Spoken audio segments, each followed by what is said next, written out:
বিগত ১৫ বছরে বর্ষবরণের মঙ্গল শোভাযাত্রার নামে ষড়যন্ত্র করেছিল আওয়ামী লীগ। রোববার রাজধানীতে আলাদা অনুষ্ঠানে এমন মন্তব্য করেছেন বিএনপি নেতারা। তারা বলেন, নববর্ষে মানুষের আকাঙ্ক্ষা হলো ভোটের অধিকার ফিরে পাওয়া। সংস্কারের কথা বলে নির্বাচন নিয়ে কোনো টালবাহানা চলবে না বলেও হুঁশিয়ারি দিয়েছে বিএনপি। প্রায় ১৫ বছর পর রমনা পার্কে বাংলা নববর্ষের পরিবেশনা জাতীয়তাবাদী সামাজিক সাংস্কৃতিক সংস্থা জাসাসের। এই আয়োজনে মঞ্চ মাতিয়ে রাখেন খ্যাতনামা কণ্ঠশিল্পীরা। অনুষ্ঠানে বিএনপির স্থায়ী কমিটির সদস্য সালাউদ্দিন আহমেদ বলেন, নববর্ষে আনন্দ শোভাযাত্রা ছিল সার্বজনীন। আওয়ামী লীগ রাজনৈতিক কারণে মঙ্গল শোভাযাত্রা চালু করেছিল। যারা মঙ্গল শোভাযাত্রার নামে অতি পৌরাণিক, পৌত্তলিক, অতি জাগতিক সংস্কৃতির চর্চা শুরু করতে চেয়েছিলেন, সেটা জাতি গ্রহণ করেনি।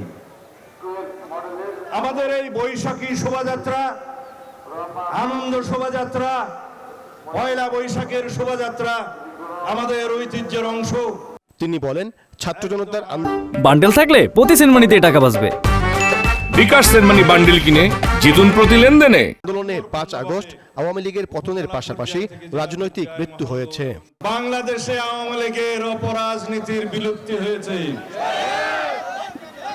শেখ হাসিনার রাজনৈতিক মৃত্যু হয়েছে। আওয়ামী রাজনীতির মৃত্যু ঢাকায়, দাফন হয়েছে দিল্লিতে। এদিকে নববর্ষ উপলক্ষে রাজধানীর পরিবাগে সাংস্কৃতিক অনুষ্ঠানে অংশ নেন বিএনপির সিনিয়র যুগ্ম মহাসচিব রুহুল কবির রিজভী। বলেন, নববর্ষে মানুষের আকাঙ্ক্ষা হলো ভোটের অধিকার ফিরে পাওয়া। সংস্কারের কথা বলে নির্বাচন নিয়ে কোনো টালবাহানা চলবে না বলেও হুঁশিয়ারি দেন তিনি।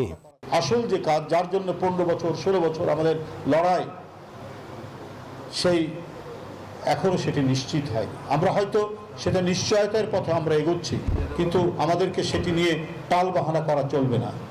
সুতরাং নববর্ষের জাতির আকাঙ্ক্ষা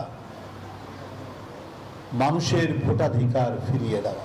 ভিনদেশি নয়, আবহমান বাংলা সংস্কৃতি ধারণ করে জাতিকে এগিয়ে যেতে হবে বলেও মন্তব্য করেন রিজভী। কিন্তু আমাদের সাইফুল ইসলাম, নিউজ 24, ঢাকা।